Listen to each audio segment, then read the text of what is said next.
Chinese soldiers have been engaged in a tense face-off along the India-China border in northern Sikkim on Saturday.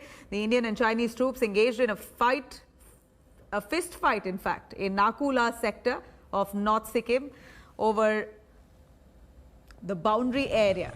In fact, the fist fight resulted in several of these members or troop members, the India and Chinese troop members, being injured. Sources have confirmed now that there was a display of aggressive behavior and soldiers on both sides sustained minor injuries.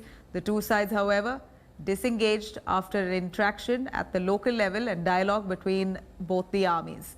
Back in August 2017, India and Chinese troops threw stones at each other near Pangong Lake in Ladakh. The clash happened at a time when they were locked in a standoff in the disputed territory of Doklam in Sikkim. The standoff ended after more than 2 months. In fact, here's some face-off that was reported. Here in Sikkim area, a face-off, North Sikkim area, face-off over undemarcated boundary issue between the two troops, resulting in few of the troop members injured. China and India face off at the border of Sikkim. This has been one of China's many attempts to threaten and scare India into bowing to Chinese will.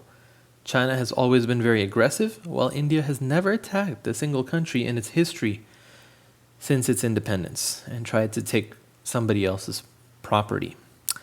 India is finally in the hands of a strong government with willpower since 2014, and this threatens China's interests in Kashmir when it comes to the China-Pakistan economic corridor. China not only has taken Aksai Chin from India, it has also claimed Arunachal Pradesh. China has also taken advantage of Pakistani occupation of Kashmir and used stolen Indian property for CPEC transportation infrastructure that runs through the POK. China uses the Baloch port of Gwadar in Balochistan to gain access to the Gulf of Oman, Persian Gulf, and the Arabian Sea. China increased its naval presence in the Indian Ocean just a few weeks ago, and New Delhi had to give a warning to Beijing that it must have Indian permission for naval activity in such close proximity in the Indian Ocean. India is expected to come to par with the Chinese GDP in 35 years. So China obviously sees this as a major economic threat and is determined to use Pakistan as much as possible to thwart the growth of India, and is often and as efficiently as possible in doing so in order to have economic dominance. Both countries' economies have been expected to take over the United States, so the final race will always be China and India. There is a famous saying, an enemy of an enemy is a friend. China saw this opportunity when India and Pakistan relations were soured in the early days and took Pakistan under its wings with reassurance, emotional confidence, nuclear weapons, arms, and thorough training to repel Indian forces if they were to attempt to advance beyond the LOC. China gave Pakistan the entire blueprint of a nuclear program, a move that no country has made before, handing over the entire package to a strategic partner. So the Sikkim border brawl was either a coincidence, but it is likely possible that it could have been a laughable signal to New Delhi from Beijing after Riaz Naiku was killed. A muscle flex, a sign of power, a message. Meanwhile, Pakistan increases the air patrols in POK, and a new chief of Hizbul Mujahideen and his co-commander is named. China is clearly scared of the moves that the BJP government will make to reclaim Kashmir. India, for the first time, is ready. India sees itself as an intercontinental superpower that does not bow to anyone. The Chinese diplomat and essayist Hu Shi says, India conquered China for 20 centuries without ever having to send a single soldier across the border.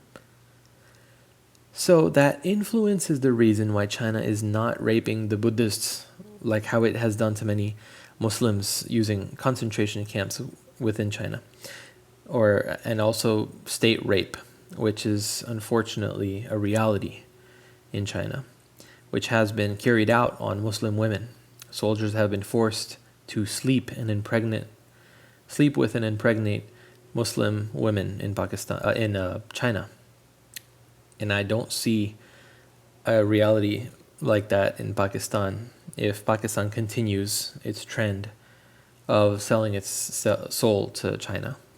A common shared value of China and Army and Pakistan Army: state rape.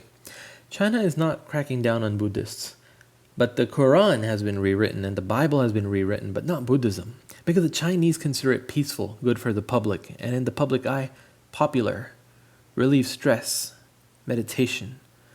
But yet it is not allowed to spread because it is India that it traces its roots back to, and Indian influence will increase. After all, meditation is the backbone of India and Indian civilization. All of its religions, have come from Hinduism, which is Sanatan Dharma, and Sanatan Dharma is nothing but meditation. So, military might can never destroy cultural influence, which is India's greatest asset. The communist military engine regime of China knows India's good intentions, but its influence over China might turn the Chinese public towards Indian values, including democracy, and may change public opinion about India, demanding China to have healthy relations with India. This is the reason why the state controls the media, social media, and other forms of communication. India knows its history, its power, and capabilities to influence the world. What is a brawl to stop India from grabbing its future? If terrorists and bomb threats and a false jihad doesn't scare India, no brawl will back down India from the rising and seizing of the future and guarding what is naturally hers.